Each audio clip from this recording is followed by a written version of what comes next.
खवात नहीं क्या? ले टंकी लगा के रख ले बिया ससुरी।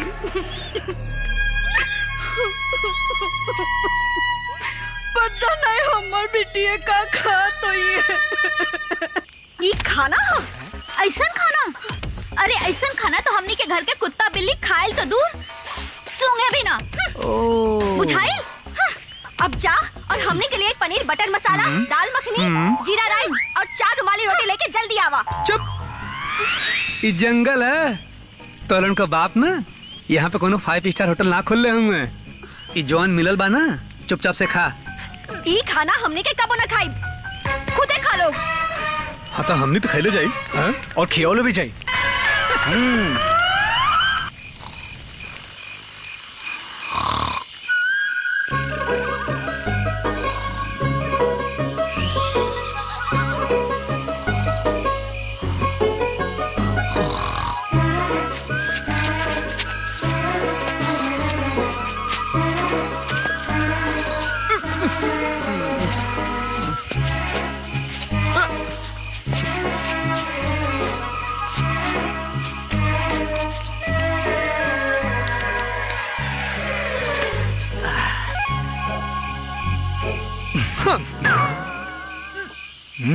खाना हुए। अरे ऐसा खाना तो हमने घर के कुकुर बिलार खाइल तो दूर सूंघे ने भी ना। अरे हमरा खातिर तो दाल मखनी, पनीर बटर मसाला और रुमाली रोटी लेके आवा। भूख बड़ी चीज होले भैया। आगे मनवा खीर न खाए और पीछे आके दोना चाटे। एकदम सही कहला भाई। ओए, ए दोनों जने अच्छा पागल हो ना तो जाके अंदर सूत। चला चला चला चला अंदर जा। हो गल बहुत बहुत बहुत बहुत। चला जीरा राइस, ओए बटर पनीर, पीछे बढ़ा। चला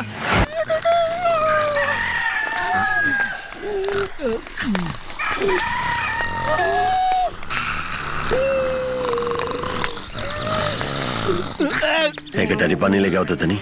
जी भैया।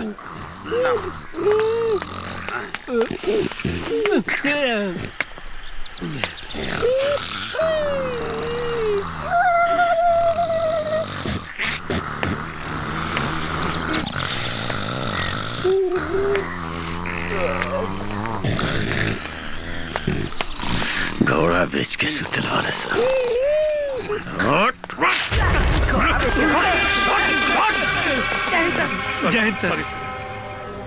वो कहो कि रात भर हमनी की तलाशी छापेमारी अभियान में लगल रहनी।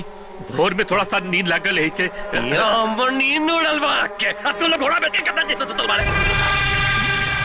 सॉरी सर। सॉरी ना बेटी चाहिए हमरा कोनो भी हालत में, चाहे जितना पुलिस फोर्स होके लगा दे। सारा गरीब बात सारा जिला का पुलिस फोर्स ना सिर्फ एक पुलिस ऑफिसर के ही केस हैंड ओवर कर दिया जाए ना तो कौनो पुलिस फोर्स का जरूरत न पड़ी। कौन है वो पुलिस अफसर? क्या नाम है ओकर? इंस्पेक्टर अजय कुमार।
पांच जाना मिलके इतना देर में तू लोग एगो लड़की के दुपट्टा उड़ेला आ जा।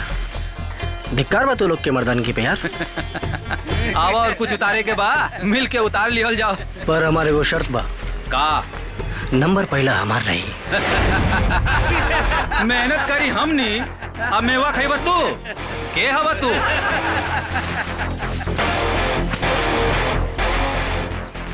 तोहन लोग जैसन सड़क छाप मजनून का हम बाप हैं जेकरी बारे में तोहन लोग कमाई तोहन लोग के कबो बतैले लेने की।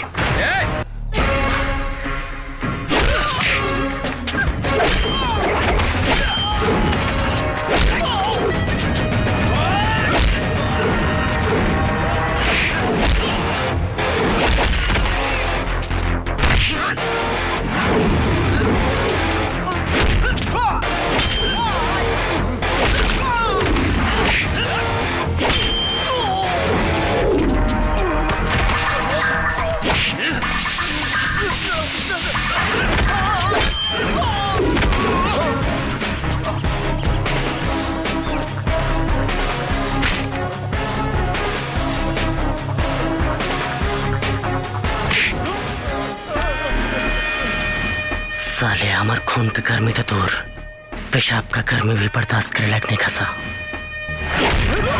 सर ये हुआ इंस्पेक्टर है। हाँ मालूम है तो और जावान इंस्पेक्टर। अरे देख भाई परिचय बात करके वक्त नहीं के हमारे पास, सीधा मुद्दे पर आ। शुक्ला देख चुपचाप एक बता हमारी बेटी से संबंधित जितना भी जानकारी बा सब देख रहा। सुन रहे जल्दी से जल्दी ढूंढो का हमारी बेटी भी आओ हमार। एकदम सही। बाकी ध्यान रखिएगा दरोगा जी, स्पेशल ड्यूटी पर आए हैं। जितना जल्दी आए हैं उतना ही जल्दी विधायक जी की बेटियों को ढूंढ निकालिए। बाकी याद रहे ड्यूटी के नाम पर खाली सरकारी गाड़ी में सैर सपाटा करेंगे, एसी चला के सूतेंगे बंगला में। आ गलती से भी पकड़ा गए तो प्रमोशन नहीं डिमोशन पक्का है कलम चला के। कुछ समझ में आ रहा है? अरे बोलिए बोलिए, बोलते काहे नहीं है? मुंह तो नहीं जाएंगे सर।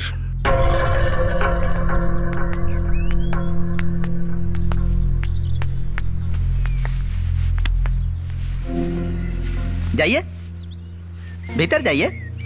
जाते काहे नहीं है? अरे हम भीतरवा तक आएंगे का? और याद रखिएगा ये विधायक जी का प्राइवेट टॉयलेट है, सरकारी नहीं। फ्लश व्लश कब चलाए हैं कि नहीं? कमोडुआ पर पैर रख के मत बैठ जाइएगा, नहीं तो विधायक जी आप ही से साफ करवाएंगे।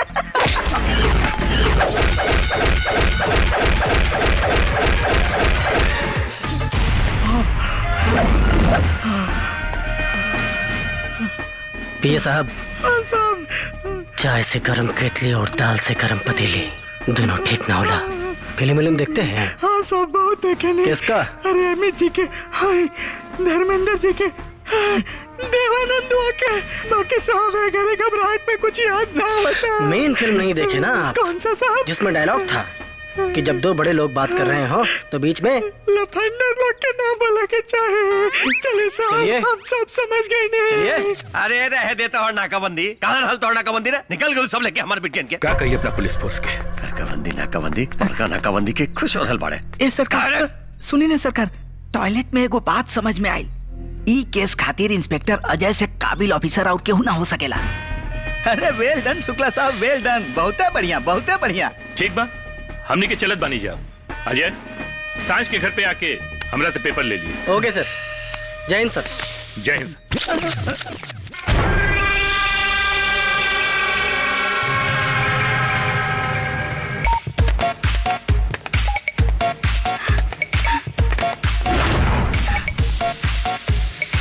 हेलो हेलो शुक्ला जी बनेगा?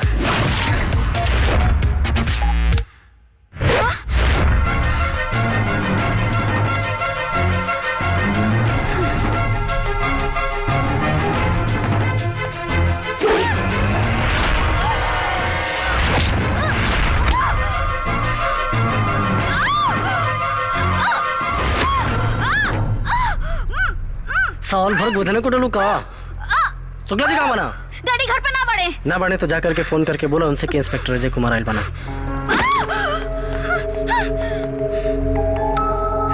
Hello daddy. हाँ बेटा। कोनो अजय नाम के इंस्पेक्टर घर में आइल बा। रउआ से मिले खातिर। ठीक बा बेटा, बैठावा उनका के, है कुछ चाय कॉफी पिला दा, हम बतानी। जी डैडी।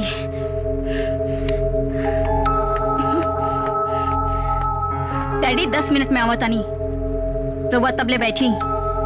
चाय पियब या कॉफी? चाय। कितना शक्कर? 2 चम्मच।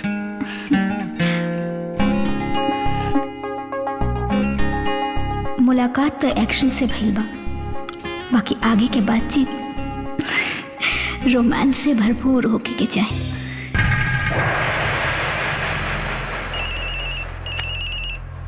केकर फोन रे कराई?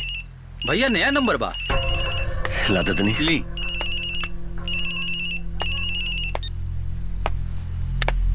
हेलो,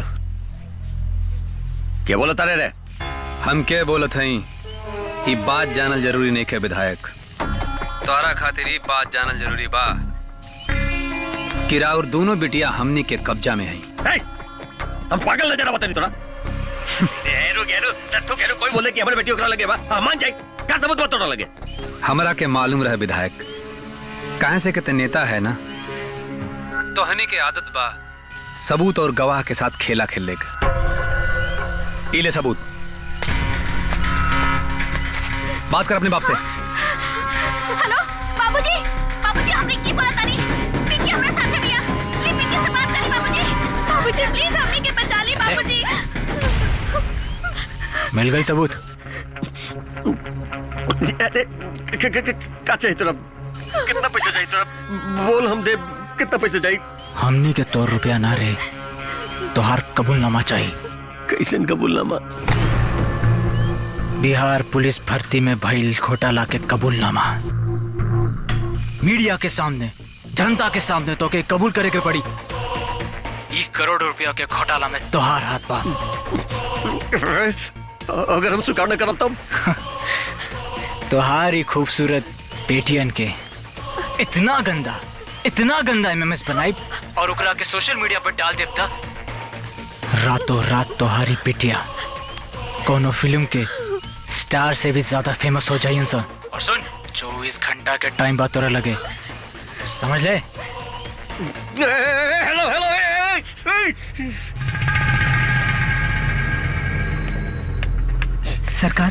सरकार बातचीत से पता लागल है कि अपहरणकर्तन के ही फोन रहल। ससुरा कितना नकदी मांगत रहले सन? उस सबके नगद धरान से नकदी ना, बल्कि पुलिस भर्ती के घोटाला में जवन नगद कमेले रहनी होकर कबूलनामा चाहिए मीडिया पब्लिक के सामने। अरे बाप रे, बेटी के एमएमएस बना के सोशल मीडिया पर डाल दी ससुरा। अरे सरकार, ई इमोशन में तो एकदम मत आई। भाई धमकी से तो एकदम न डरे के बा, एकदम न डरे के बा। हिम्मत से काम ली, ना तो राजनीतिक करियर चौपट हो जाई। आई फोन वाली बात तब पुलिस के एकदम न पता चले के चाहिए, काहे कि पुलिस के जात तो कुकुर के होले, कब भौंक दी कब काट दी कोनो पता नहीं खे। यही से एकदम चुप रहे के बाद सरकार, एकदम चुप।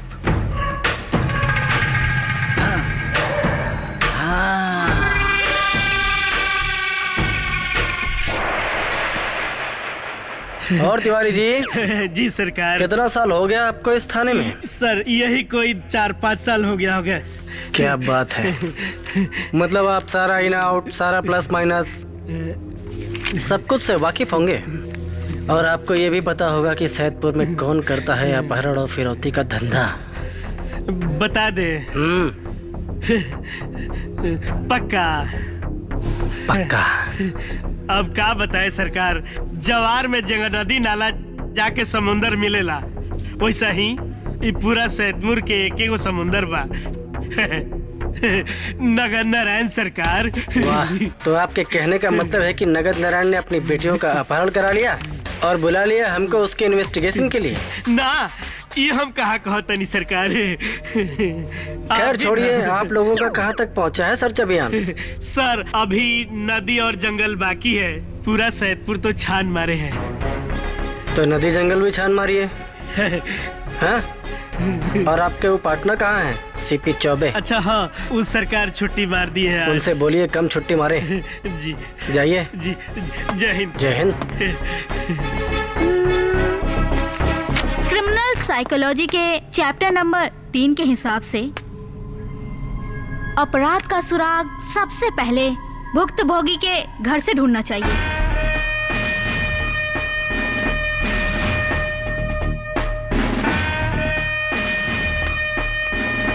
जय हिंद सर।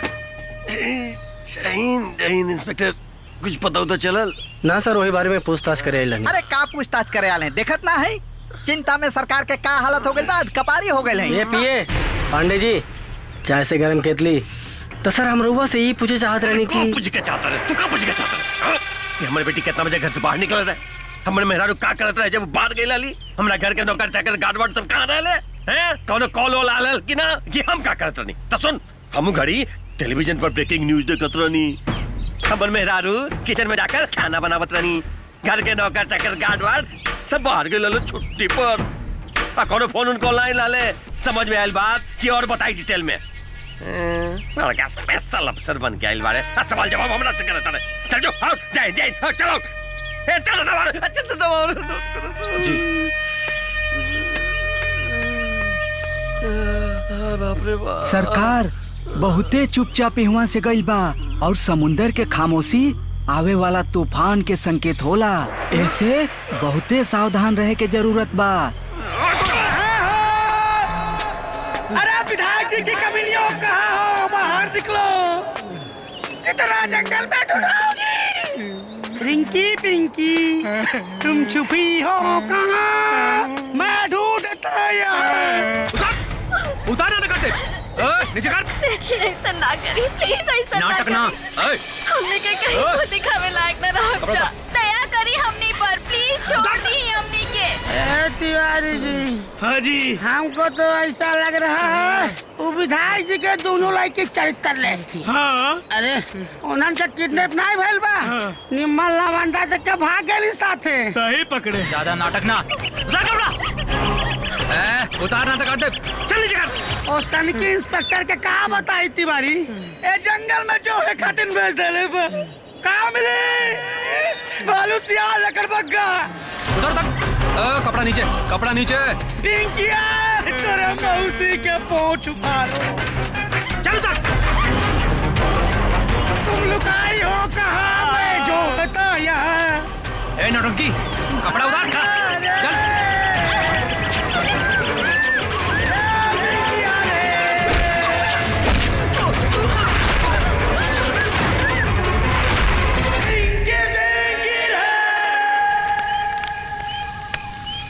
आज तो एमएमएस ना बन पाई। रिंकी आज तो संयोग से बच गई नहीं जा। बाकी रही से कब तक चली? कुछ तो आइडिया सोचा। आइडिया? आइडिया तो अब हम सोच ले बानी। हाँ? हमने क्या अब इनसे तकरार ना, इन्हीं से प्यार करब जा। प्यार? इस जंगली लोगन से प्यार?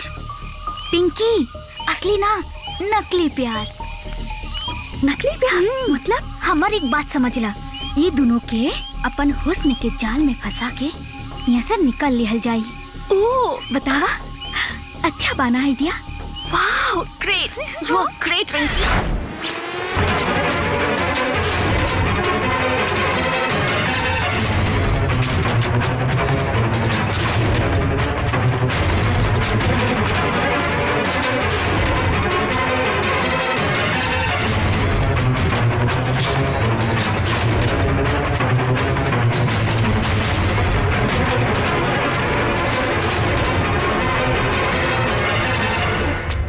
चल रिंकी। भैया हमने कहीं जंगल से बाहर निकले के रास्ता बता दो। दुगो गुंडा हमनी के पीछे पड़ल बड़न। प्लीज भैया। भैया इस जंगल में भैया ना भेड़िया रहलन और तू लोग यहाँ के लड़की ना इस जंगल के हिरनिया हो और ये सब है भेड़िया। अब तक तहनी के शिकार करी हैं।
एक बार में बात समझ में ना आयल।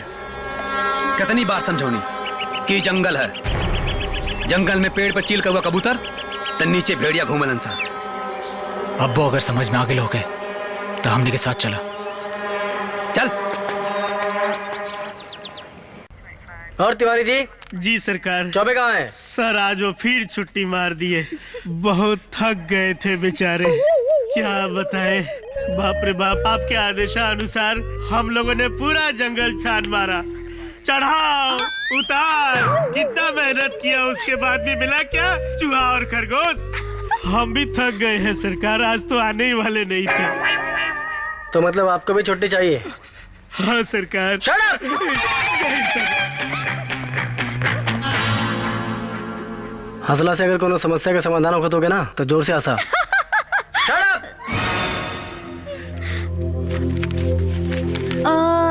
क्रिमिनल साइकोलॉजी के चैप्टर नंबर 51 के हिसाब से अगर कोई पीड़ित परिवार अपराधी के डर से सच नहीं बोल रहा तो हमें उनके घर के नौकर चाकर से पूछताछ करनी चाहिए।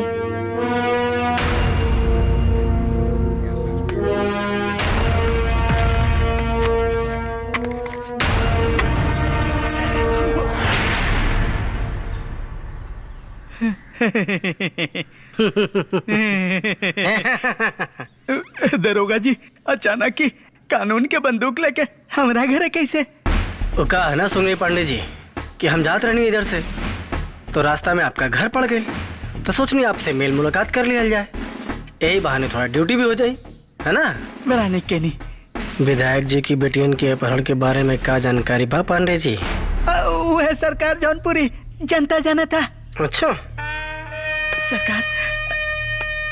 पांडे जी लेकिन आप आम आदमी तो नहीं है ना, आप तो पीए हैं, विधायक जी के पर्सनल असिस्टेंट।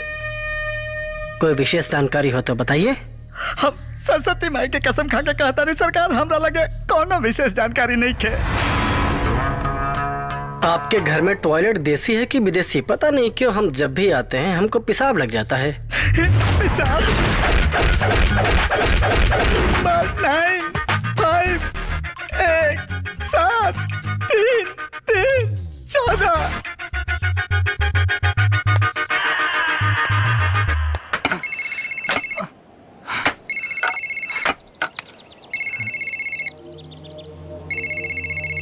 दो मिनट से ज्यादा मत बतियाइए, ना तो लोकेशन ट्रेस हो जाए। हेलो हेलो, हम इंस्पेक्टर अजय कुमार बोलो तनी। तोहनी का भला ये में बा कि अपने आप के सरेंडर कर दसा। कमाल है इंस्पेक्टर, लइका भैल ना असोहर गावा लगला। इतना ऊंचा मत बोला, पहले पकड़ के दिखावा। चिवटा का पंख लेके चील का उड़ान ना भरे के चाहिए। वैसे भी पुलिस की गोली में इतना लोहा होला कि अगर एक बार भी ठोक देनी ना तो जिंदगी भर बॉडी में आयरन का कमी ना होई। इस उथली बम वाली धमकी क्यों और की दिया? कहे से कि छोटा अपराधी कानून से डराला, बड़ा अपराधियन से कानून डराला, और हमने जैसन अपराधियन से पूरा ब्रह्मांड डराला। यही लिए विधायक के समझा दिया कि हमने के बात मान ले। देख एगो बहुत पुरान कहावत है, पुलिस का ना तो दोस्ती अच्छा ना दुश्मनी। तोहनी से दोस्ती के सवाल तो पैदा नहीं किया होगा, लेकिन दुश्मनी तोहनी का जरूर मोल ले बड़ा सा। यही से सलाह देते नहीं कि अपने आप के सरेंडर कर दसा, नहीं तो अगर हम पकड़नी ना तो ये ब्रह्मांड के बनावे वाला ब्रह्मा भी सोचे पे मजबूर हो जाइए कि तोहनी के उहे बने ले रहना या के और। अगर ऐसा बात है तो हम तोहरा के चैलेंज करता नहीं, हमनी के तोहरी आंखी के सामने से निकल जाई। तू हमनी का कुछ ना उखाड़ पाई बा, समझ ला? चला bye, time over. Time over ना बेटा, टाइम शुरू।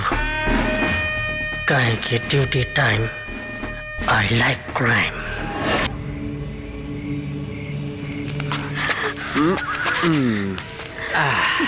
इला खाना खा ला। अरे लाना। अरे खाना का भाई? एकरा तो बुखार बा। अब का हुई भाई?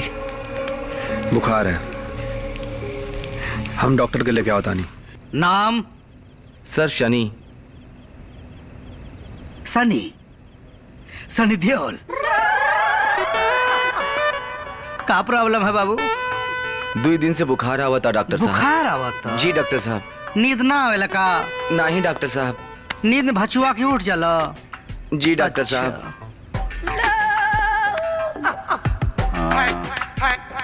ए बाबू, तोहार उम्र कितनी हो? 22 साल। 22 साल? तोहार हम आउट गोइंग चालू करते हैं, आवा। अरे ससुराई डॉक्टर हा एकरा त नवाबी शौक बा, आज का डिस्चार्ज कर देला होत। माऊगा, शादी के दूसरे दिन लेकर मैं भाग जाई, भाग चौनार कहीं। डॉक्टर साहब। अरे का प्रॉब्लम है बाबू? सर मौका कुछ कहला का? नहीं डॉक्टर साहब, बात यह है कि इलाज कराओ के बाद। इलाज? हाँ। ए बाबू, तारा के देख के तो लागत इलाज हमारा करावे के पड़ी। हमारा इलाज कर दानो डॉक्टर साहब। हाँ। बाहर इलाज करब। अच्छा। लेकिन अगर पहले हाँ तो के हमार बात माने के पड़ी। बताई ना। बताई? हाँ। तो हमारे साथ इलाज करे के चले के पड़ी। कहाँ वहाँ? बाहरे। बाहरे? हाँ। बाहरे तो औरो मजा आई। चला चला ए बाबू चला। आई बैग ले ली। काहे के? दवाइयाँ अच्छा, खाती। ठीक बा, चला चला चला। चला। सॉरी, आज डिस्पेंसरी बंद है। नोटी नोटी। आई हो मेरा। आ गए का बाबू? 1 मिनट डॉक्टर साहब। अरे ये फिर के सुता डालो। हाँ। अच्छा अब देखत जाए। हाँ है ला। जल्दी करा है बाबू। हाँ हाँ उतारा उतारा। है ला। डॉक्टर साहब। हाँ। यहाँ से थोड़ा चेंज है। चेंज? हाँ हाँ। अखियाँ बंद करके करो। अरे चला तो सही। अच्छा आवा।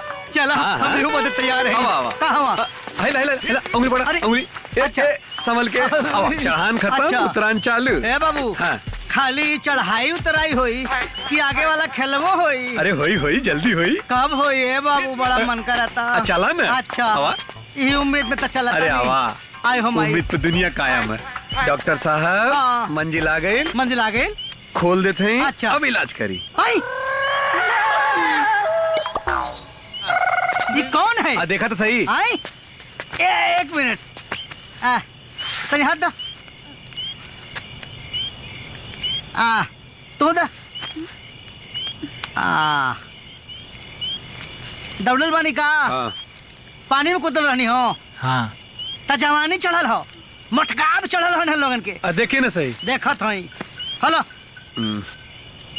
है भोकामाइसिन का टेबलेट हो। अहिला सुनारिस्ट टाइम टाइम पे खा लिया लोग। और सुनो, आधा पी लेवे के, आधा चढ़ा देवे के। लो अरे बाबू सुनो। हाँ बोला। हमार वाला इंजेक्शन जल्दी से लगा दो। हमार तबीयत खराब होता, हम बीमार हो जाओ। अच्छा जल्दी कर दो, जल्दी करो बाबू। इंजेक्शन लगा दो। हाँ डॉक्टर साहब। हाँ फिर से हाँ वो चीज रिपीट करत हैं। हाँ महाराज। हाँ। खाली रिपीट होई कि रेलइयो होई? अरे होई ना। हाँ जल्दी चला करा। तो सही। कहाँ हुआ? आवा ना। आई? रेलाई खाती। रेलाई। जबरदस्त वाली। ला खा।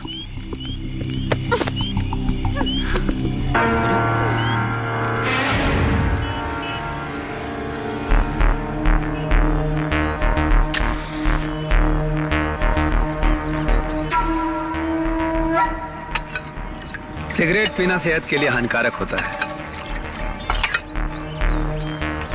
जिंदगी जीने के लिए कोई ना कोई रोग पालना चाहिए। सिर्फ सेहत के सहारे जिंदगी नहीं कटती। मजाक कर रहा था। By the way I am inspector Ajay Kumar, Bihar police crime branch. Shiva Singh बेरोजगार, पुलिस की नौकरी करना चाहते थे लेकिन भर्ती नहीं हो पाए, क्योंकि जिन कुत्तों को हमने अपने ओट की रोटियां खिलाई वही हमें काट गए। मेरा मतलब था भ्रष्ट विधायक मंत्री बिहार सरकार। अपनी कमियों को सरकार के सर पर डाल देना अच्छी बात नहीं। एक कहावत सुना होगा तुमने, 100 में 80% बेईमान फिर भी मेरा देश महान। जानते हो मेरा देश महान क्यों? क्योंकि ये 20% लोग इस देश को महान बनाते हैं, बाकी 80% तो लगे ही हैं करप्शन, मर्डर, अपहरण, फिरौती में। अब मुझे ही देख लो, सैदपुर के विधायक की बेटियों का अपहरण हो जाता है और कोई भी पुलिस वाला ऐसा नहीं है जो उन्हें ढूंढ सके, तो मुझे स्पेशल इन्वेस्टिगेशन के लिए बुलाया जाता है। तो मेरे कहने का मतलब है राम बनो, रावण नहीं। सर, अन्याय के लिए राम ने रावण को मारा, पुण्य को पाप से उबारा। उस सतयुग के राम को 14 वर्ष का वनवास था और इस कलयुग के राम को तो आजीवन कारावास है। इसलिए कहता हूं राम की तलाश में भटकना बेकार है। और रही बात किडनैपर की, तो एक शेर अर्ज करता हूं, गौर फरमाइएगा। जरूर। कुछ तो मजबूरियां रही होंगी, यूं ही कोई बेवफा नहीं होता। चलता हूं साहब।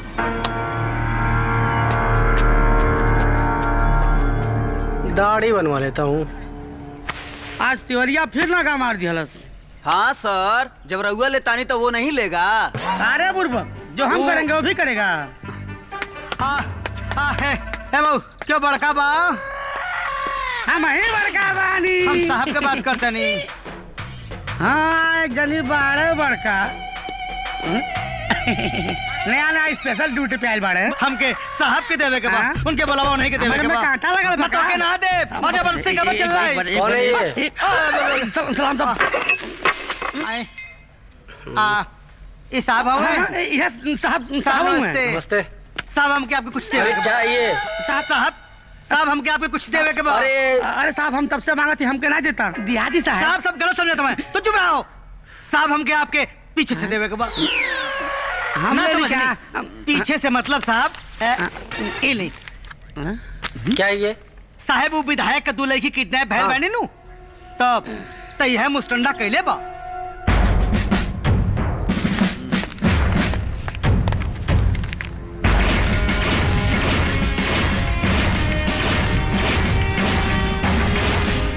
शिवा सिंह बेरोजगार।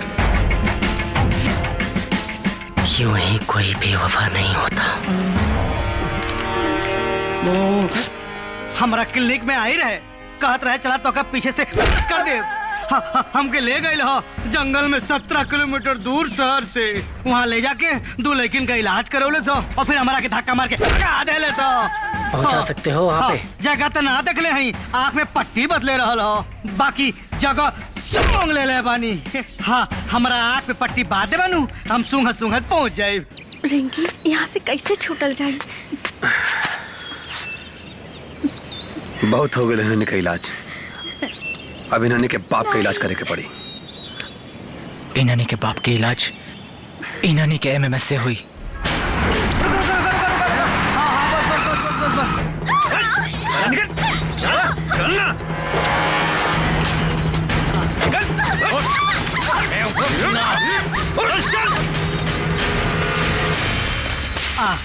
बस साहब, यहाँ तक हमके लेके आयल रहे, एकरा बाद हमारा आँख में पट्टी बांध देलस।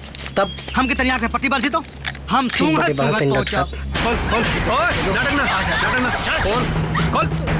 इंजेक्शन के चक्कर में यहाँ तक कहीं नहीं हो। इनकी माई गलाई खियावे छोड़ अब ना। हम सूंघत सूंघत पहुंचा। बताइए। साहब राइट मारी। राइट मारी? गिनी 50, 1 2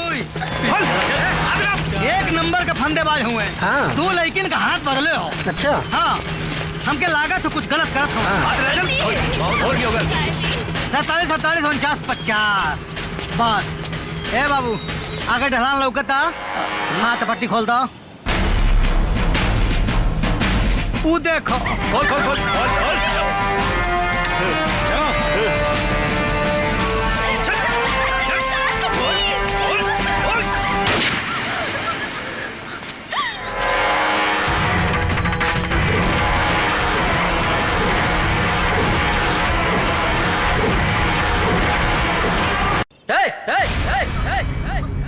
बंद कर सारी शूटिंग, नहीं तो हम शूटिंग चालू करें ना तो आँखियां ना यमराज के दरबार में खुली। इंस्पेक्टर, शेर जब पिजड़ा में होला ना तो ओकरे पर मूंगफली फेंकाला। आंख बंद करे कितना शौक रहे तो काहे ना अकेला इला। शेर ना कुकुर, पागल कुकुर। और पागल कुकुर के हमेशा भीड़ में घेर के ही मार चला।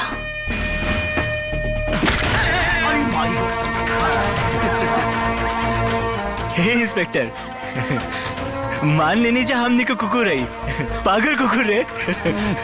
लेकिन अगर ये पागल कुकुर गलती से ही कोई काट लेला सा ना तो डोरी में 14 इंजेक्शन लेवे के पड़ी। और अगर इंजेक्शन लेला के बाद भी ओकर असर ना गईल तो जिंदगी भर भौंक भौंक के मरे के पड़ी। अब ज्यादा डायलॉग बजी ना, अपने आदमियों से कह दा कौनो हरकत करे की जरूरत नहीं के, ना तो हमने की हरकत भाई ना तो लेकिन के भेजा सर से बाहर आ जाए। चल शिवा चल। अरे आवत आवत।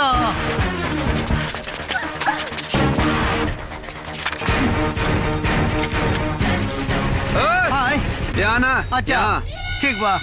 सुना। हाँ इन्होंने साथ एमएमएस ना। हाँ अब तोहरो बनी। आई हो भैया। अब पूरा बनी। अरे बाप रे। चल चल ये दरोगा कहाँ लाके फंसाइलो। अरे माई हो धक से बोला तो करे जवा फाट गई। लागत चरित्र प्रमाण पत्र बन गई। इज्जत गई हमारे बाबू। तिवारी जी। सर जी। नगद नारायण जी।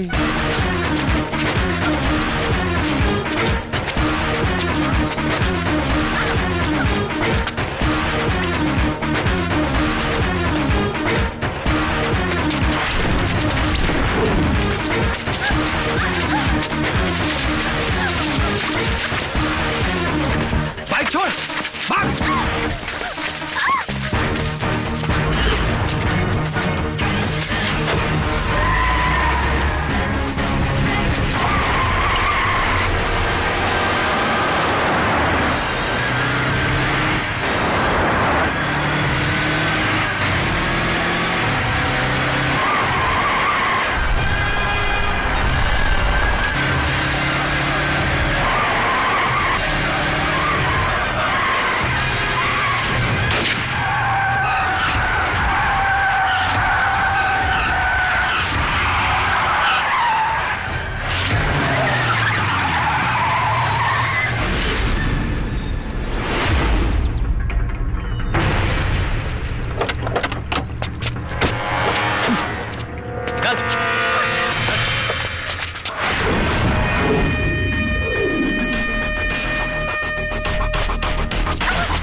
हम तनी दूसरे किस्म का पुलिस वाला हैं। सरकारी और गैर सरकारी दोनों पिस्तौल रखे ना हम। कहें कि duty time I like crime. मजा आई। अभी मुकाबला में और मजा आई। मुकाबला लेकिन के ढाल बना के अपन जान बचावे वाला अपराधी तो हने के एगो सच्चा सिपाही से मुकाबला कर बसा।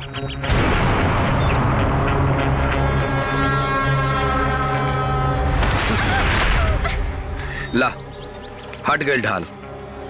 और हाँ इंस्पेक्टर, ये मुकाबला हमनी से ना सिर्फ हमरा से करके दिखावा। हमार वादा बा तोहरा से, बीच में विजय ना आई।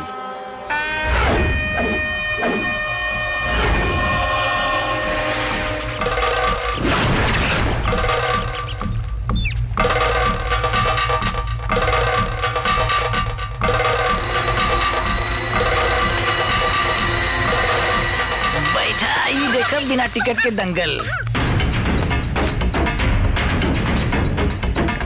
बहुत रोमांचक मुकाबला होके जात बा।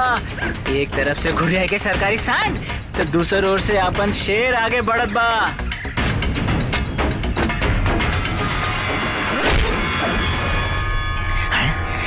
इका सरकारी सांड के आते ही हमला। अरे हमला समला समला।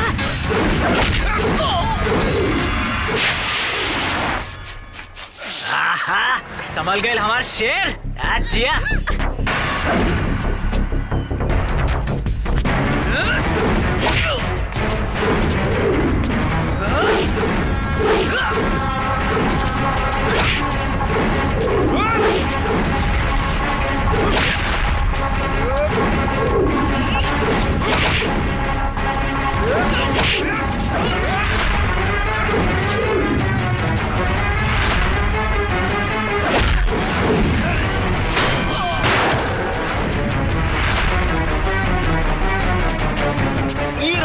शेर के आक्रामक अटैक।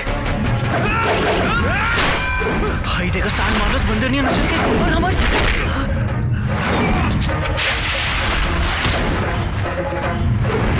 सरकारी सांड की लात पड़ गई हमारे शेर की।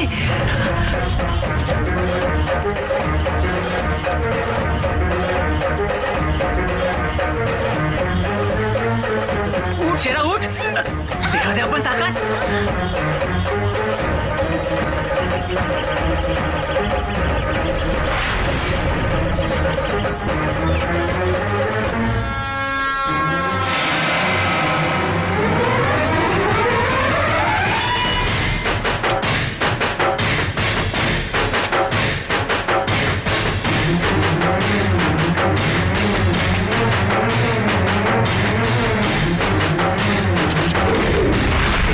शेर और सांड के हवा में टकराव। अरे ये दोनों गिर गए। अब के पहले उठी? उठ शेरा, अरे उठ रे। एका सांड उठ गई। अरे उठ शेरा, हमारा शेर भी उठ गई। अभी शेर और सांड दोनों उठ के फिर से एका दोनों तरफ से घुसा के बौछार।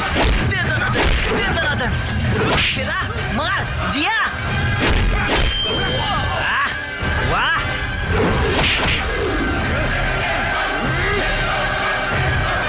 इका ई देखा दोनों लड़के गले मिले लगलन।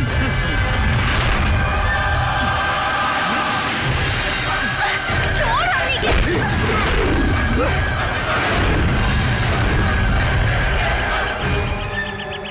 मजा आयल इंस्पेक्टर? मजा ना अपराधीन के हम सजा देनी। हार मान ला। जुर्म की कोख से ऐसा कोनो अपराधी पैदा ना भइल जौन इंस्पेक्टर अजय के हरा सके। इंस्पेक्टर बार बार अपराधी ना, यहाँ दर्द होला। हाँ तो लोग तो देशभक्त हो जना, अपहरण फिरौती ये सब देशभक्त लोगों का काम है। दरअसल में दोस्त हम लोग का नहीं खे, दोस्त हम लोग की माँ बाप का बा, तो हम लोग के परवरिश ऐसा के लिए बा। इंस्पेक्टर कहाँ पता बता हो रहा है हमारा परवरिश के बारे में? हाँ हमारा माँ बाप के बारे में कुछ पता नहीं के तो क्या इंस्पेक्टर? कुछ पता नहीं के तो क्या? अगर तू एक सच्चा सिपाही बाड़ा ना तो हमनियों के इस देश के सच्चा नागरिक बनी जा। अरे सच्चा नागरिक का अपहरण करेला है? विधायक के लड़के का अपहरण करके तो लोगों के धमकी देते रह जाके तोनी के पुलिस में भर्ती हो गए के बा। अगर तुम बातों अपनी काबिलियत पर पुलिस में भर्ती होकर दिखाओ जा। इंस्पेक्टर अपने काबिलियत के दम पे हम और हमारे दोस्त पुलिस मैदान में भर्ती खातिर गए नहीं जा। अगर दिल में कुछ रहल ना तो देशभक्ति का भावना, और आगे में कुछ रहल तब माई बाबूजी का सपना। On your mark, get set, गो।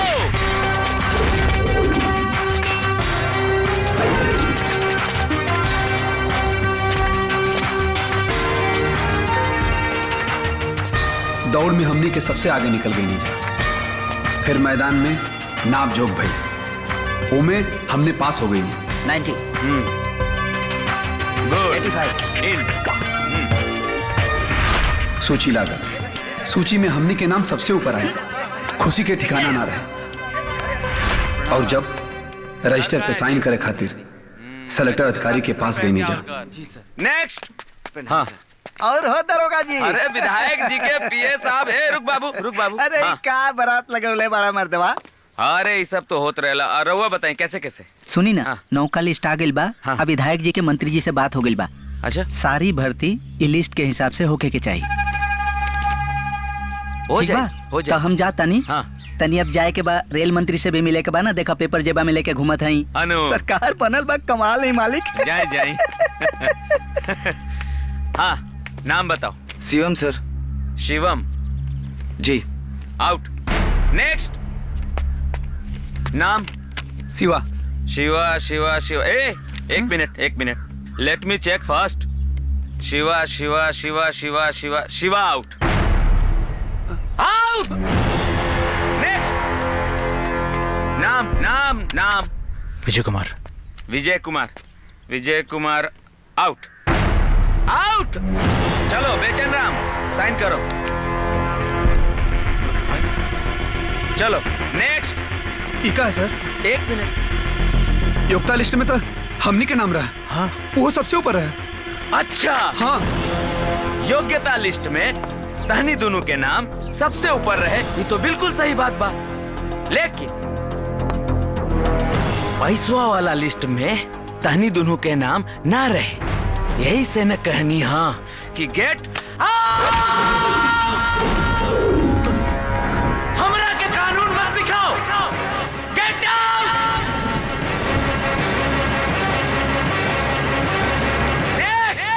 इतना मान सम्मान मिलने के बाद अब हमने वहाँ पे काहे रुकती जा। यही लिए निराश मन से हमने गैले का तैयारी करता नहीं जा। लेकिन उतनी देर में वहाँ पे विधायक का सेक्रेटरी सुमनी पांडे हमने से मिल गई। हेने वजह हेने आवा भर्ती हो क्या लला जाका?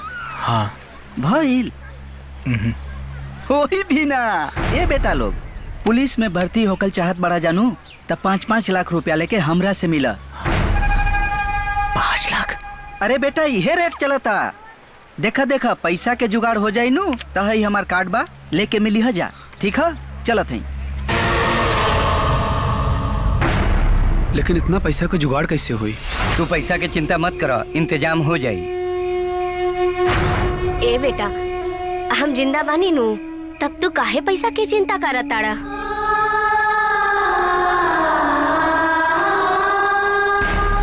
कुछ दिन बाद पैसा लेके हमनी के सुमनी पांडे के घरे गए नीचा। अरे नमस्ते। आ गेला तू लोग? जी पांडे जी। हाँ, बहुत बढ़िया बहुत बढ़िया। लक्ष्मीनिया के ना ले जा। है पांडे जी? लियाल बानी जाना। पांडे जी एक बार गिन लेती। अरे कोनो जरूरत नहीं खे, ओजन से पता लाग जाला। अच्छा अब तू लोग ना घरे जा, चिंता मत कर जा। तू लोग के काम हो जाई, हमें पैसा विधायक जी के लगे पहुंचा दे। 1 हफ्ता बाद नई लिस्ट निकलल, लेकिन लिस्ट में हमने के नाम ही ना रहल। नाम तभी के फौरन हमने के सुमनी पांडे के पास आई नहीं जा। लेकिन वो दिन हमने क्यों विधायक नगद नारायण के घर पे मिलल। इका पांडे जी दूसर की लिस्ट में भी हमने के नाम लिखे ना। वो काबिल की बाद में रेट बढ़ गई नू तो 10 लाख वालन के हो गई। तो विधायक जी से हमने के पैसा लौटा दी। हाँ पैसा तो बेटा डूब गई। डूब गई कैसे? अरे कैसे का बेटा, बहुत लोग के डूबल बा। जो के साथे घुनो पिसाइल आ तोने लोग के भी डूब गई। अब निकले यहाँ से।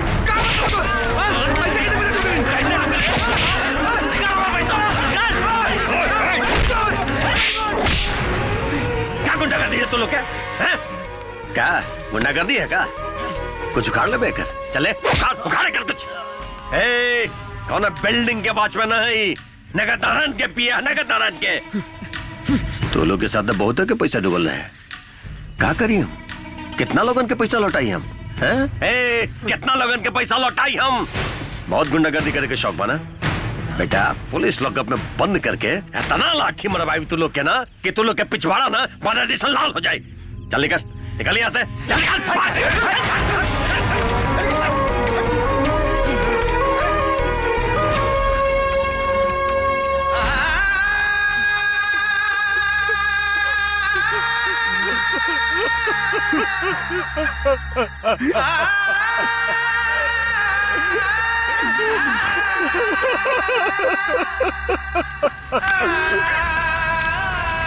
ये खबर सुन के हमारे बाबूजी आत्महत्या कर लेला। काहे कि जिए खातिर अब उनका आँखी में ना कोनो सपना बचल रहे और ना ही रहे खातिर जमीन जायदाद। सब कुछ तो बेच बाज के हमारा भविष्य की जुआ खेल चुकल रहना। अभी शिवा के बाबूजी के चिता के आग ठंडा भी ना भइल रहे कि खबर मिलल कि हमार माई अस्पताल में भर्ती बा। हम फौरन अस्पताल में पहुंचनी। डॉक्टर साहब का भइल हमारा माई के? सॉरी, हम आपकी माँ को नहीं बचा सके। उन्होंने अपनी किडनी किसी को बेच दी थी। मरने से पहले ये लेटर उन्होंने आपके लिए छोड़ा है।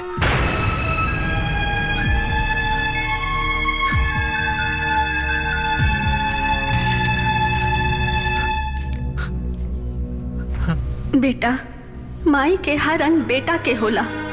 बेटा के सपना से बड़ा माई खातिर कुछ ना होला। तोर माई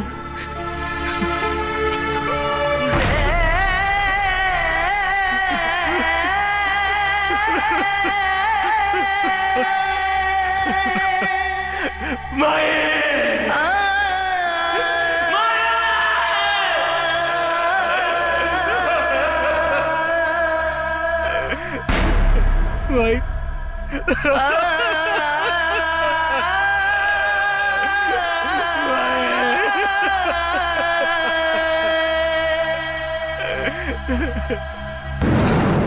विधायक खातिर 5 लाख रुपया कागज के नोट रहे, पर हमरा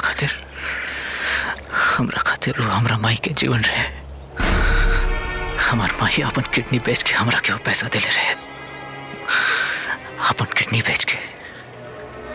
हाँ इंस्पेक्टर, वो 5 लाख सिर्फ कागज के नोट ना रहा, हमरे बाबूजी का सपना रहा जो उनकी टूट गई। हाँ, हमने हरले के बावजूद भी बाकी लोगन जैसन आत्महत्या ना कहनी जा, बल्कि ये सिस्टम और नगन नारायण जैसन विधायक से बदला लेवे खातिर कसम खा लानी जा। देखा तो लोग के लड़ाई सही बा, लेकिन लड़ाई लड़े के तरीका गलत बा। हम मानता नहीं कि नगर नारायण तो लोग के साथ बहुत बड़ा अन्याय के लिए बा, लेकिन ओकरा के ओकरी अपराध का सजा मिली, जरूर मिली, हम दिलवाई। लेकिन कानून के रास्ते तू लोग अपना आप के सरेंडर कर दे जा।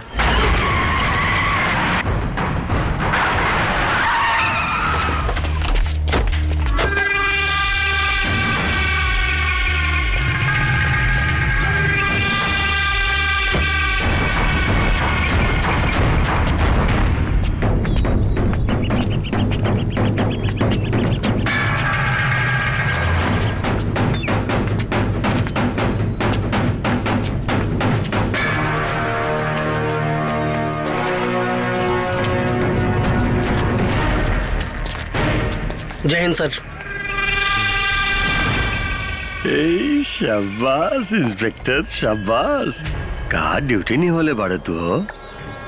एक काम करते थोड़ा इनाम दे देते हैं? इंस्पेक्टर से सीधा एसपी। ठीक रही ना? ठीक रही। बहुत बढ़िया ड्यूटी नहीं होले तू है। अब तो ड्यूटी खत्म, अब तो जाओ और ये सब क्या हमारा हवाले करता है? नो सर, पहले ये लोग के हम थाने ले जाए, पूछताछ करब, रिपोर्ट दर्ज हुई, फिर कोर्ट में पेश करब, फिर कोर्ट अपन फैसला सुनाई। अरे तेरा मालूम हम के यहाँ के कोर्ट कचहरी पुलिस सब हम खुद दे आई, कानून सजा दी सबके। इस सब के तो हम सजा दे। हम लकला साहब, ये हुआ हमने का देश का संविधान और कानून, और ऐसा होलन हमने का देश का मंत्री और विधायक। मंत्री हो के चाहे मुख्यमंत्री, हमारी नजर में कानून से बढ़ के क्यों नहीं खे। इंस्पेक्टर, काहे इन्हन से बकैती बतिया उतरे रे? तो के सुनाई नहीं किधर? सरकार का कहला ना? नो मतलब नो। अगर ये ऑर्डर हमके हमार बाप भी आके देता ना, तो ना मनती, कहें कि गैर कानूनी बा। असुन, पुलिस को विधायक मंत्री के अंडर काम ना करेला, कानून के अंडर काम करेला। कानून कानून कानून बोल के दिमाग को क्या रख दे ले बा। रख अब तारे कानून से तारे के ठुकमारदा नहीं है, लगाने निशान लगा इस ससुरा पे। जय हिंद साहब। बाबूजी, अब रउआ हमनी के बात सुनी। अगर रउआ गलत ना है तो कानून के सामना करी, ऐसे पावर के गलत इस्तेमाल ना करी। हाँ बाबूजी, अगर आप हमनी के बात ना मननी तो हमनी के खुद के गोली मार ले जा। अरे बाप रे बाप, अरे का हो गए हमारे बेटी के? हे बेटा, ये दोनों के साथ रहते रहते ना तू दोनों के भी दिमाग खराब हो गया बा। एक काम करा, घरे चले दिमाग सही कर दे, बंदूक दे दो। रुके बाबूजी, जबले आप गुनाह कबूल ना करब तबले हम घरे ना आइब। नगद नारायण, शक्ति और विजय के इंसाफ हम दिलवा के रहा। तरीका कानूनी होके चाहे गैर कानूनी। चलो भागा। अरे कटरिया मुर्गा देखा तारे जाके पकड़ो करा।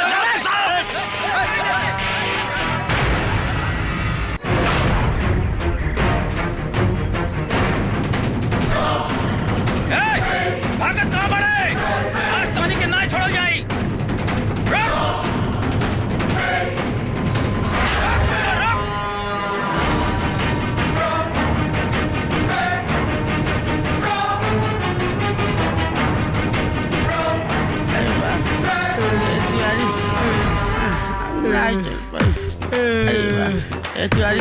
उठा जा ले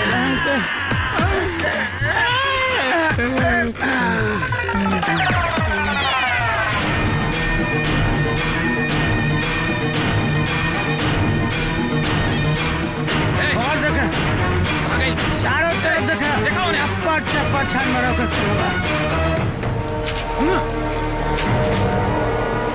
कहाँ छुपी ले रे?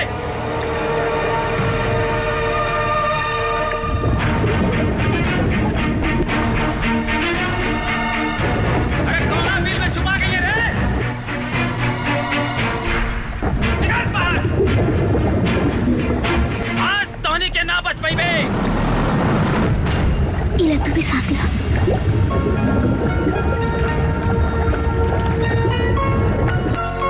चलो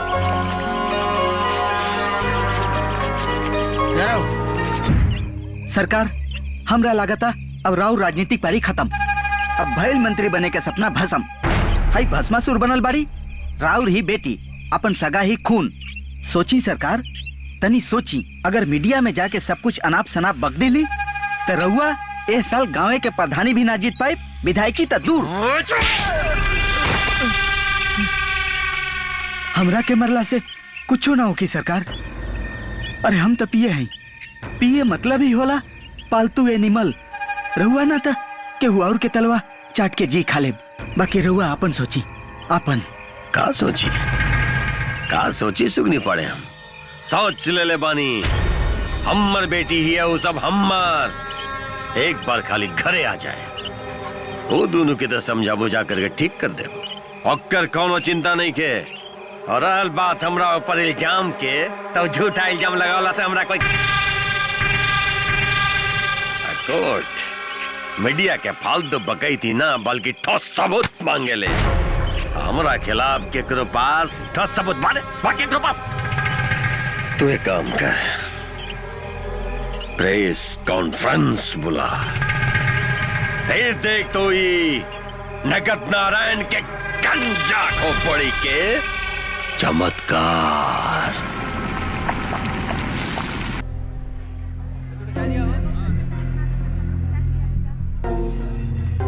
मुझे मिली जानकारी के अनुसार पुलिस वालों ने अपहरणकर्ता की पहचान कर ली है। एक का नाम शिवा है और दूसरे का नाम विजय। वो लोग मेरी बेटी को लेकर जंगल के बीचों बीच बने एक खंडर में छुपे हुए थे। मौकाए वारदात पे पुलिस वहां पहुंच गई और दोनों में मुठभेड़ हुआ। जंगल का फायदा उठाकर वो अपहरणकर्ता मेरी बेटी को लेकर भागने में कामयाब हो गए। ताज्जुब की बात तो यह है कि पुलिस डिपार्टमेंट का एक बड़ा ही सुलझा हुआ ऑफिसर भी उन अपहरणकर्ताओं से मिला हुआ है। बहुत भरोसा था हमारे पुलिस डिपार्टमेंट का उस पर। खैर, अब चिंता की कोई बात नहीं। पुलिस वाले अब अपनी कार्रवाई कर रहे हैं। हर संदिग्ध जगह पे छापामारी भी हो रही है और बहुत जल्द वो जहां भी होंगे, जिस हालत में भी होंगे, पुलिस की पकड़ में आ जाएंगे। और दूसरी अहम जानकारी ये है कि इंस्पेक्टर अजय कुमार को पुलिस डिपार्टमेंट से सस्पेंड करके भगोड़ा घोषित कर दिया गया। और हम बहुत आभारी हैं विधायक नगद नारायण जी के, जो इतनी परेशानी में होते हुए पुलिस डिपार्टमेंट की तरफ से जन्माष्टमी का जो महोत्सव मनाया जा रहा है, उसमें बतौर मुख्य अतिथि आने को तैयार हो गए हैं। देख के लगा था कि पुलिस के साथ साथ पूरा सैदपुर के लोग भी हमने के दुश्मन हो गए बा। हमने का कबो भी पकड़ल जा सके नहीं जा। इससे पहले हमने के सीनियर इंस्पेक्टर डी.के. शुक्ला से मिलल बहुत जरूरी बा।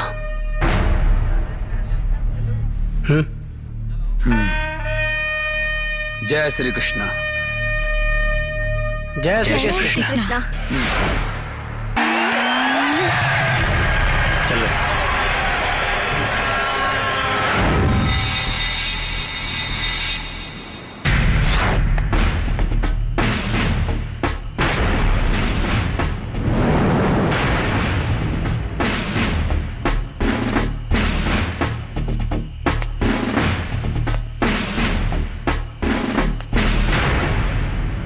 जय हिंद सर।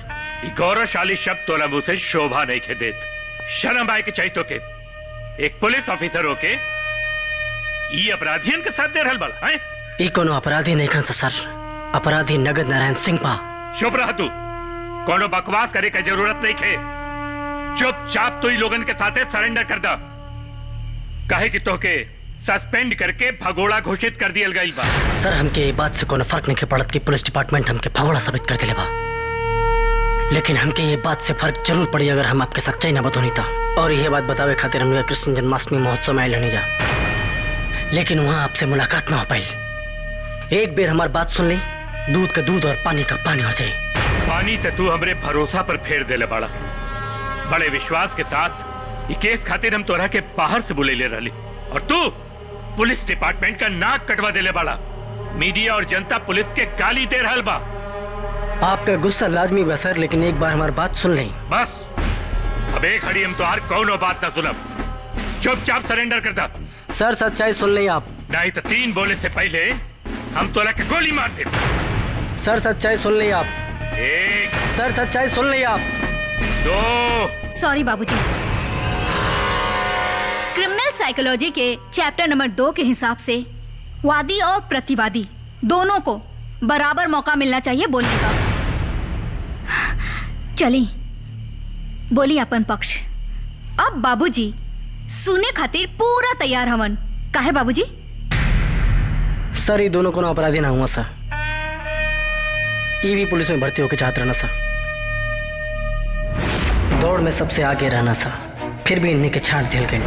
कहे कि सैदपुर से कौन लेकर वर्दी पहनी फैसला चयन करता अधिकारी ना विधायक नगद नारायण सिंह करे ना। जे 5 लाख घूस दी वो वर्दी पहनी, योग्य होखला के बाद भी कुल 5 लाख रुपया घूस देना सब, फिर भी वर्दी ना मिलल। काहे कि घूस 5 लाख से 10 लाख हो गए रहे।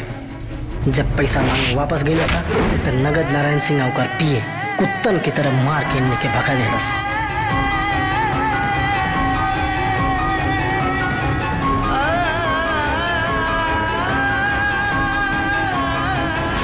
वर्दी की जगह इन्हीं के मिलल इन्हीं की माई बाप का मौत। बोली सर क्या करते सही साहब? का फैसला बा बाबूजी?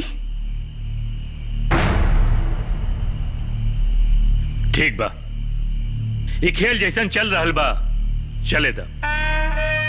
बस अब तू लोगन के टीम में एगो खिलाड़ी और बढ़ गई। बतावा हमरा के का करे के बा? अब करे के बा का सर? सर छुपावे खातिर जगह चाहिए। कहे कि पूरा पुलिस डिपार्टमेंट और नगद नारायण का आदमी हमने के कुत्तन की तरह ढूंढा था ना साहब। अरे तो सबसे बढ़िया जगह तो हमार घर बा, सुरक्षित। ऐसे बढ़िया जगह कहाँ मिली? तू लोग आराम से ही आ रहा। किरण ये लोग के ले जाके ऊपर का कमरा दिखा दे। जा लोग।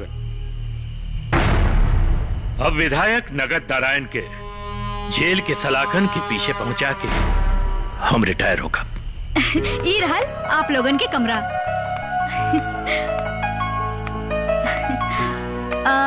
अच्छा आप सब बैठी, हम चाय बना के लेके आवत नहीं। हाँ।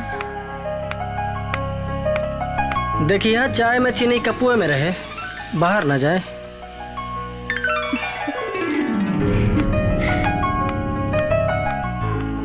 हमने की वजह से तोलन की बहुत तकलीफ उठाव के पड़ गई। हो सके तो हमने के माफ कर दिया। माफी तो तू लोग से हमने के मांगा तनी जा, अपने बाबूजी के करने के। रह गई तकलीफ के बाद तो इंसाफ के तराजू में तोल के देखा तनी जा, ता हमनी के तकलीफ तू लोगन के दर्द से बहुत हल्का बा। अब हमने भी फैसला कैले बानी जा, जबले बाबूजी जुर्म कबूल ना करिए हमनी के घरे ना जाई, और हर कदम पे तोहनी के साथ देव जा। शुक्रिया, लेकिन जान सकेला इतना मेहरबानी का वजह का बा? इंसानियत। सिर्फ इंसानियत या और कुछ? आँखी में तो साफ मोहब्बत दिखा था। दरअसल आँख लाल लाल रंग मतलब मोहब्बत, साफे मोहब्बत। साथे रहते रहते तो कुकुर बिलार से प्यार हो जाला। हमने के ओसे गैल गुजरल बनी का।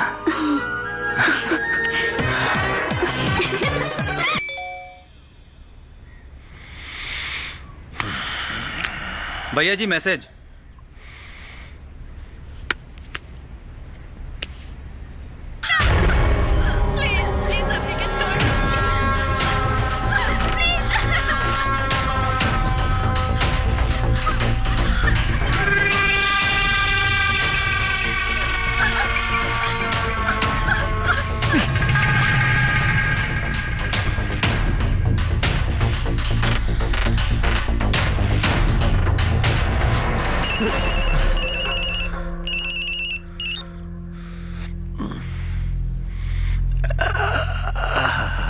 हेलो। विधायक जी, पिक्चर देखनी? तू बाप होगा, यही हमारे पिक्चर के सेंसर करके भेज देवानी। बाकी पूरी पिक्चर हमनी के मोबाइल में बा। और मेन बात यार, हम तोहरा से बात करता नहीं और हमारा अंगुरी जवन है बटन पे बा। बटन दबल तब विदाउट सेंसर वाली पिक्चर जौने में ऊ आ मतलब समझ जा, ओकरा साथे रिलीज हो जाई। हमरे कहले का मतलब ये है, ई पिक्चर के हिट होए खातिर दशहरा और होली के जरूरत नहीं खे। ई फेसबुक और व्हाट्सएप पे सुपर डुपर हिट हो जाई। तो का कहत हो, शर्त मंजूर बा? मंजूर बा, मंजूर बा। हम अपन कबूल कर लेम। अच्छा तो ठीक बा, समय और जगह अगले फोन में बताई।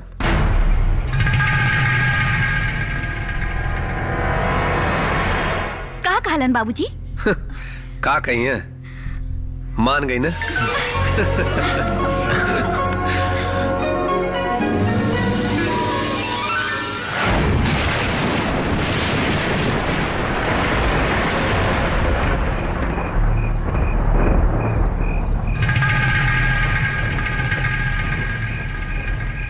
अब हमरा गुनाह कबूल करे के पड़ी।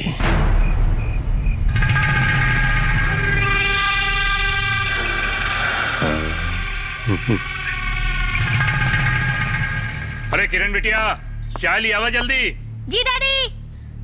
अरे अरे बापा, अरे अरे बापा, अरे अरे बापा। विधायक जी, ई क्या करता नहीं और ई का हाल बनाने ले बनी? अरे हमरा से हाल मत पूछिए शुक्ला जी, बस ये पूछी कि अभी तक हम जिंदा काहे बानी। अरे ऐसा क्या हो गल? लड़की सब मिल जाइए सर। अरे रुकी रुकी रुकी, देखी अपना आगे से देखिए कहा।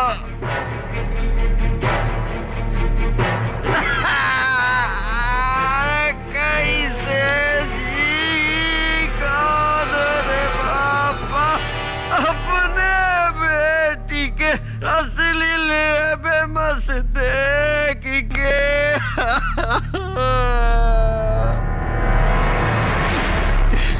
शुक्ला जी, हाँ ऐसे हम फैसला कर ले बानी, अपहरणकर्ता से समझौता कर ले बानी। ई त बहुत अच्छा सोच ले बानी, बहुत ही अच्छा सोच ले बानी। कहा ना विधायक जी कि गैल धन वापस आ सकेला, बाकी गैल इज्जत वापस ना आवेला। क्या बात कर देनी शुक्ला जी, इतना बढ़िया बात। ये बात पे तो हमरा याद आ गेल भौजाई के हाथ के ऊंचाई, उनकर सुंदर सुंदर मुस्कान, कितना इज्जत करत रहनी वो हमरा के। आपके मेहरारू पत्नी भाभी जी, स्वर्गवासी भाभी जी, देखी ना मोबाइल में उनकर फोटो भी बा। देखी कितना मुस्कुराता रही, देखी ना, देखी देखी वीडियो में देखी कितना मुस्कुराता।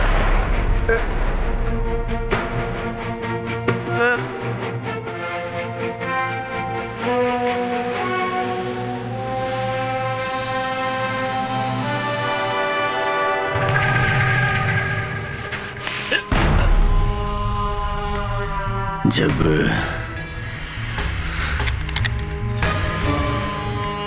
गगरिये में रहे छेद तो फिर पनिया कैसे भराई है शुक्ला जी? बुलाई बुलाए वो सब चुभन के बाहर, बोली निकले ए चूहेदानी से बाहर निकल जाए चूहे, बुलाई। विधायक जी, काहे अपना मुंह से अपना मौत के बुलावा था नहीं? हम मरे से न डराइला, चुपचाप हमार पिस्तौल हमके वापस देता। दे हमके। वर्दी के गर्मी बुढ़ापा में अच्छा ना लागेला ए शुक्ला जी। गुड़िया रानी बिटिया रानी परियों की नगरी से एक दिन राजकुंवर जी आएंगे। शुक्ला जी और सिंघम सिट डाउन बॉय।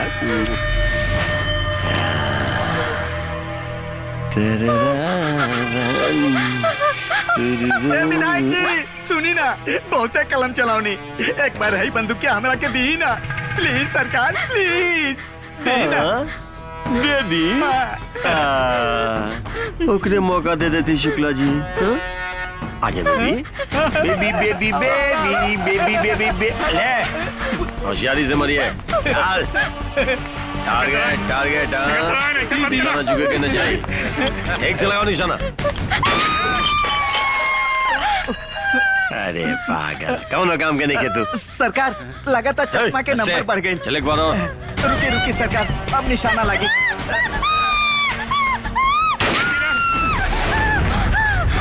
तेरी कहीं के कलम चलाओ, कलम गोली चलावे लायक तो नहीं के। सुअर झुंड में और टोली में, लेकिन शेर हमेशा अकेला चलाला। कबो शेर जैसे चल के देख नगद नारायण। अरे भांडा तो फूट गई। कृष्ण जन्माष्टमी, राधा रानी और साथ में हमर दोनों बेटी सयानी। खूब तू लोग घुमैले हमरा।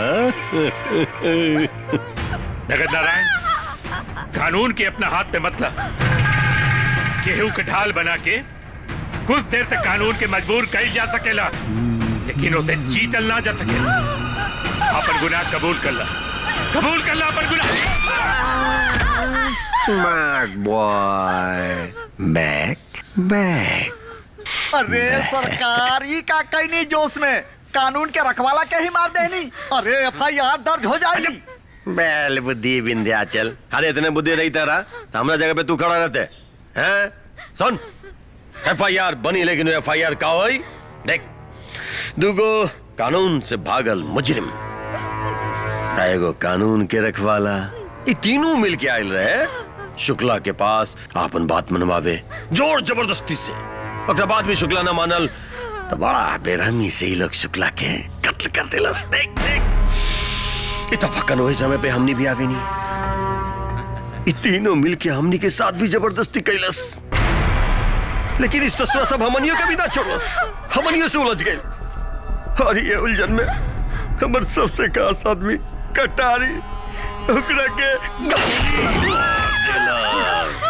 अरे बाप रे भइल असल FIR।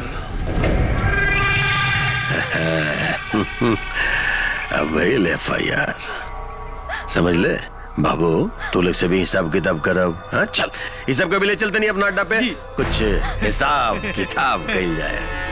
चल रे बिटिया हमार चल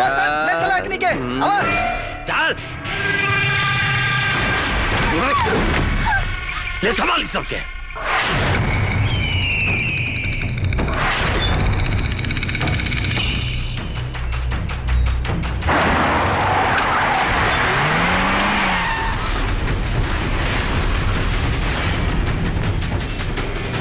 अरे आगे नहीं सरकार, आगे नहीं।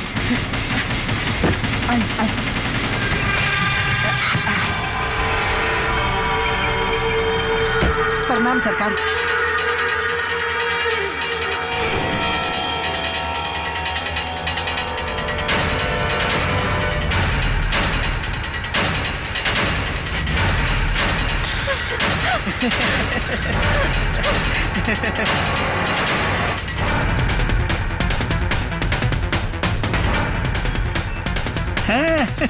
का नजारा बा देश के उज्जवल भविष्य।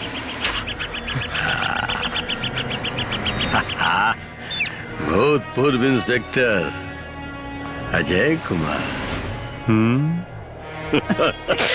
अरे पड़े बा तू सुधर में ना का कम सिन जवानी के तू कष्ट दिले बड़े मजा आई रे पड़े बा मजा आई सुन सुन सुन मरे वालन की आखिरी ख्वाहिश पूरा करे की चाहिए ना जरूर है सरकार। चल सुन ले रे तू लोग क्या आखिरी ख्वाहिश में पूरा कर देता नहीं दाल ठोक के कहता नहीं कि पुलिस भर्ती में 50 करोड़ के घोटाला हम कैले बानी। बिहार के हजारों नौजवान के भविष्य से खिलवाड़ हम कैले बानी। दाल ठोक के कहता नहीं सीनियर इंस्पेक्टर के खून भी हम ही कैले बानी।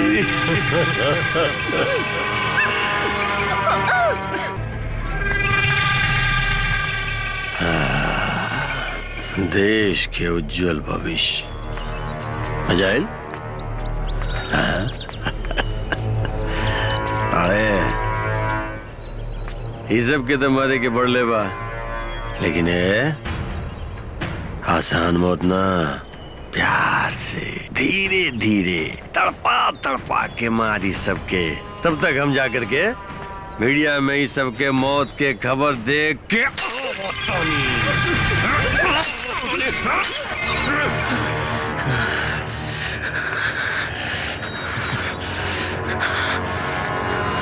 चल शुरू हो जा प्यार से धीरे धीरे तड़पा तड़पा के।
विधायक जी, आपकी दोनों बेटियां अपहरणकर्ताओं के चंगुल में हैं और आप यहाँ पुलिस ग्राउंड में प्रेस कॉन्फ्रेंस करने में लगे हैं। हाँ, इस पुलिस ग्राउंड में प्रेस कॉन्फ्रेंस इसलिए कर रहा हूँ कि पुलिस डिपार्टमेंट का ही एक भ्रष्ट इंस्पेक्टर उन अपहरणकर्ताओं का साथ दे रहा है। लेकिन अच्छी बात तो ये भी है कि हमारे ही पुलिस डिपार्टमेंट के कुछ ईमानदार लोग भी उन अपराधियों से डट कर मुकाबला कर रहे हैं। देखते हैं जीत किसकी होती है, की या उन अपराधियों की। लेकिन जहां तक मेरा ये मानना है कि इस हालात में हमारी पुलिस जिस कदर डट कर सक्षम है उनसे मुकाबला करने में, जीत निश्चित तौर पर हमारे खाकी वर्दी की ही होगी। जंगल में मुठभेड़ चल रहा है, बहुत जल्द हमारी बेटियां हासिल कर ली जाएंगी। कोशिश तो है कि उन अपराधियों को जिंदा गिरफ्तार किया जाए, लेकिन अगर जरूरत पड़े तो हमारी पुलिस उनको मारने से भी नहीं चूकेगी। इस पूरे प्रकरण में दुख इस बात का है कि अपराधियों से मुठभेड़ करते हुए हमारे पुलिस डिपार्टमेंट का ही एक बड़ा ही ईमानदार होनहार इंस्पेक्टर डीके शुक्ला उन अपराधियों से मुठभेड़ में शहीद हो गए। मैं चाहूंगा कि उनकी शहादत पर उनकी आत्मा की शांति के लिए हम लोग 2 मिनट का मौन व्रत समर्पित करें।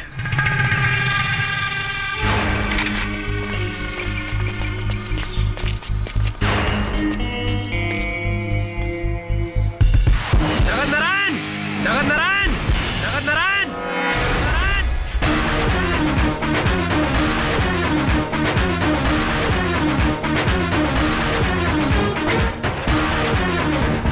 बंद कर अपन नौटंकी।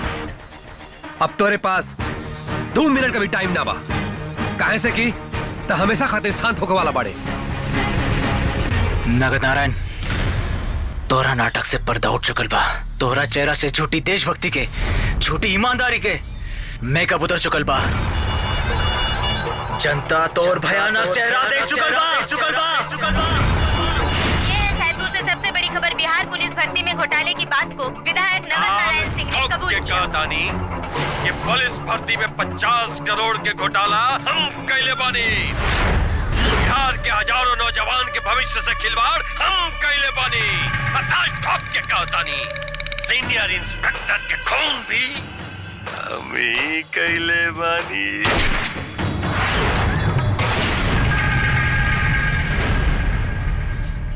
अपन दिमाग पर ज्यादा जोर मत लगाओ नगद नारायण।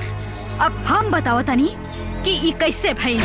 जब ते हमरा घरे आइले तबे हम समझ गईनी कि ते कोनो नेक इरादा लेके ना आइल बड़े।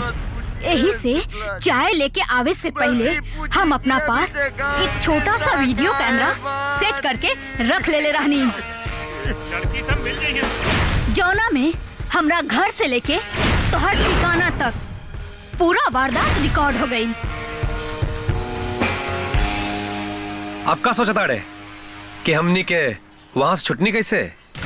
अरे बेवकूफ, लोमड़ी कौवा से रोटी छीन सकेले लेकिन शेर से होकर शिकार ना। वैसे ही तोर प्रिय पिए जौन किया समय स्वर्गवासी हो चुकल बाड़न, वो नहीं के होशियारी के दरवाजा से तोरा तक पहुंचले का रास्ता मिलल है। का हो बचवा? पुलिस में भर्ती होके के रहनु? पुलिस में ये देखा, सिपाही नंबर 2 झूला था। सिपाही नंबर 2 सारे पुलिस में तो भर्ती ना हो सकला जा। बाकी पुलिस के 3rd डिग्री का होला। अब होकर फीलिंग करावतानी। अरे कटासन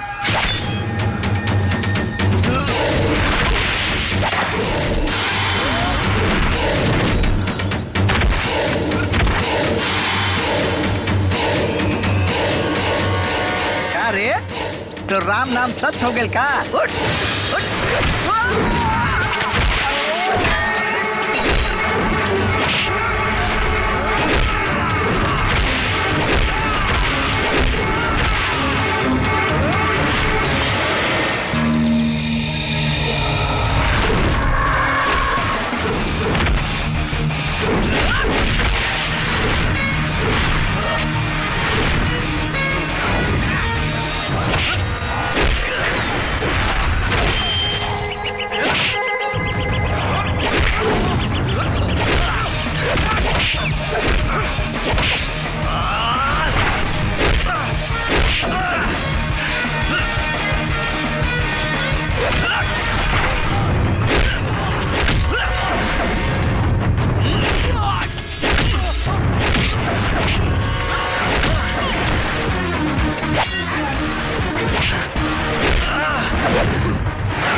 कैमरा में सब रिकॉर्ड हो गइल बा। तो जल्दी से जाके फुटेज मीडिया के दे दा।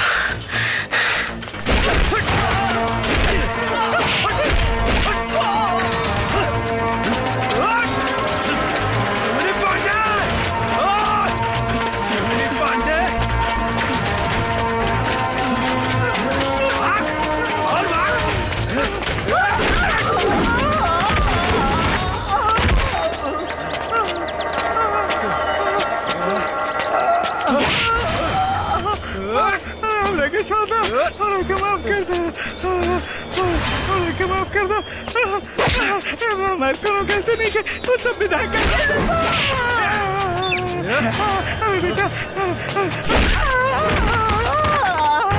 अरे बेटा माफ कर दो बच्चों छोड़ दो हम सरकारी सोनी पांडे तोरा जीवन के सूर्यास्त के साथ अब बिहार का नया सूर्योदय हुई। और हाँ, अब तोरे ऐसा राहु के तो जरूरत नहीं खे काहे से की त ग्रहण लगाओ खातिर फिर आ जाइबे। चल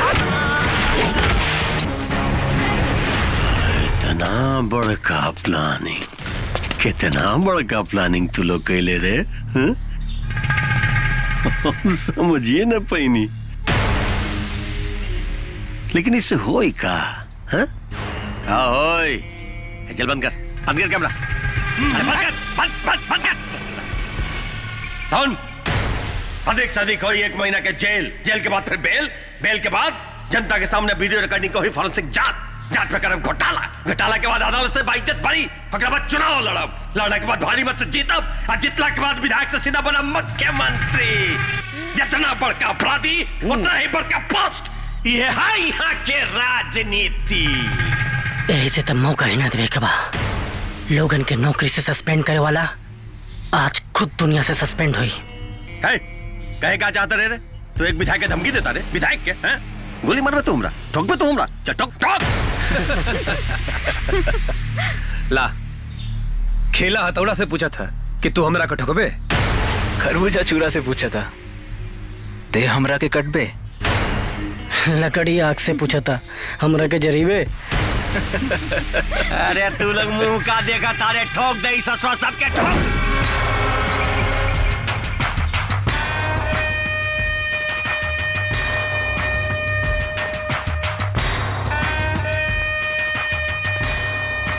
आज हमने पे गोली वो पुलिस वाला चलाई जे खाकी वर्दी पहिरत वक्त शपथ ई ले रहे कि रक्षा वाम जनता के ना नगद नारायण जैसन भेड़िया के करी।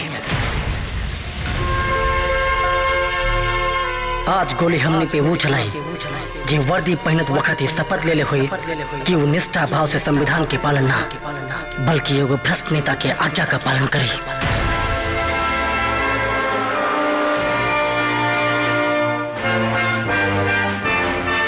गन डाउन।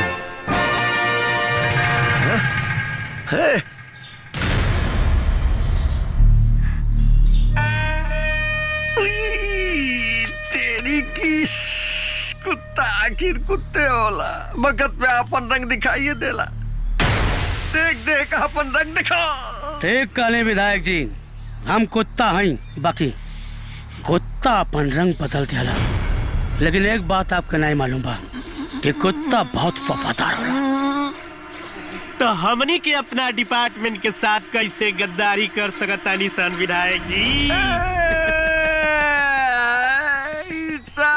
के सुर में अपन भाईचारा गावे लगा। मिले सुर मेरा तुम्हारा तो सुर बने हम। हे भाई मांडवाली कर में देख, हम सब बुला जाता नहीं, तू सब बुला जो, सब खत्म। देख हमरा चुनाव लड़े के बाद चुनाव लड़ो, ओकरे बाद जीतो, सीधा मुख्यमंत्री बनाओ, ओकरे बाद तोरा कोनो पोस्ट दे देता नहीं। कौन सा पोस्ट चाहिए? हाँ, टाइम बच के सबसे बड़का इंस्पेक्टर। हे भाई माफी दे देना। माफी भी मांगबे तो लालच देखे हैं? अरे माफी मांग बता उन्ने से मांग जेकर माई बाप सब खा गेले तो। अदई में कौन सा बड़का बात है? मांग लेती माफी है? और वैसे भी तो सब हमार दमाद हो, हमारे बेटी से मोहब्बत वाले तो ना, मांग लेती माफी भाई। ए भाई माफ कर दे भाई, दवाजी हमने माफ कर दे भाई, हमने माफ कर दे तू लोग। अरे आप दोनों के देखे तो हमारा पहले ही लागल रहे कि हमारा बेटी खातिर क्योंकि बात आप ही दोनों हो सकिले। बेटिया तो और भी अभी एक संगे करा दे, मालूम बा हमरा। देखा भाई जब हो गेल तो हो गेल, का कल जा सकेला। हम बुला के नहीं, तू बुला जा। अब तू लोग को पुलिस दरोगा ना, सीधा एसपी बनाई हम है? वो बिना कोनो लिखा पढ़ी के, बिना परीक्षा के और बिना भाग दौड़ के, सीधा। अच्छा बस फाइनल एसपी कर दे। एसपी तोरा के मालूम है बिहार में हवलदार भर्ती खातिर 1600 मीटर का दौड़ लगा के पड़ा। चल तू सिर्फ 100 मीटर का दौड़ लगा के देख, हमने के तोरा के माफ कर दे जाए। 100 मीटर बस बस हाँ बस हाँ तो ये मैं कहा होता दमाद जी बस अभी दौड़ ले इंस्पेक्टर।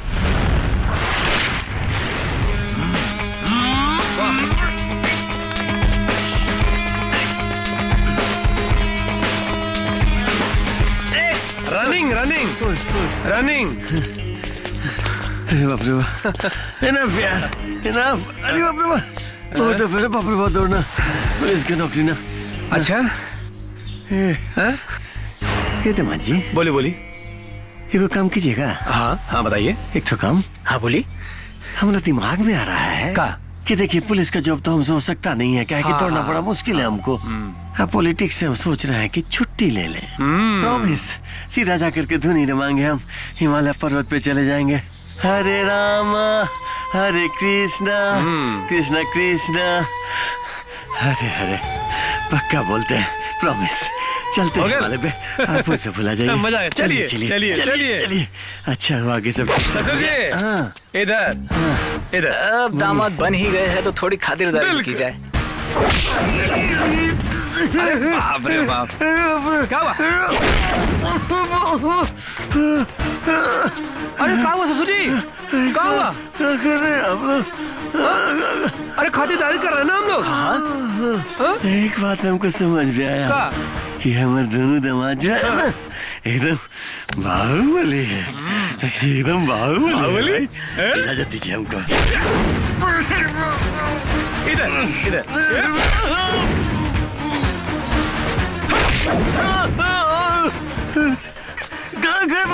क्या कर रहे हैं आप लोग?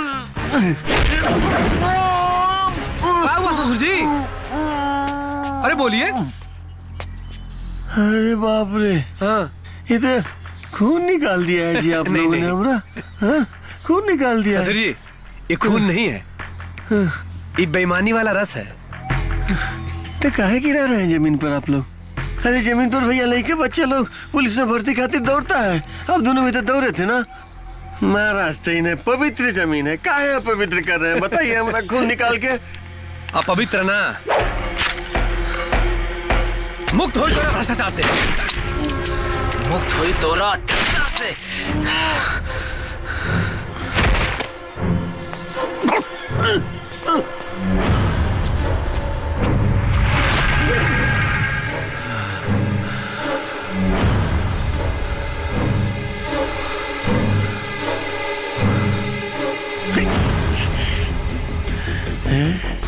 हम तो बच गए भाई। ए दामाद जी,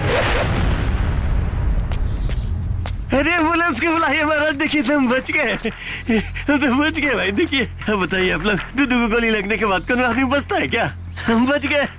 मतलब कुदरत भी चाहती है कि हम ये जमीन पर रहे, हमारे लिए कुछ और भी अच्छा काम बचा होगा। हैं अब आप लोगों का काम कीजिए ना, एम्बुलेंस को बुलाइए, हमको ले चलिए हॉस्पिटल में भर्ती कराइए। देखिए कोनो फायदा नहीं है, हम मर गए ना तो यहाँ पर मीडिया भी है, सब देख रहा है। FIR होगा, सजा होगा, आप लोग को फांसी का सजा हो जाएगा महाराज, तो फिर हमारी बेटी विधवा हो जाएगी ना। इसलिए छोड़िए हमको और बुलाइए एम्बुलेंस। एम्बुलेंस। विधायक जी आज FIR हम लिखेंगे और उसमें लिखेंगे कि नगर नारायण ने अपने गुनाहों के प्रायश्चित के लिए अपने आप को गोली मार लिया और मीडिया आज कुछ नहीं देखा, कहीं किसी ने कुछ नहीं देखा।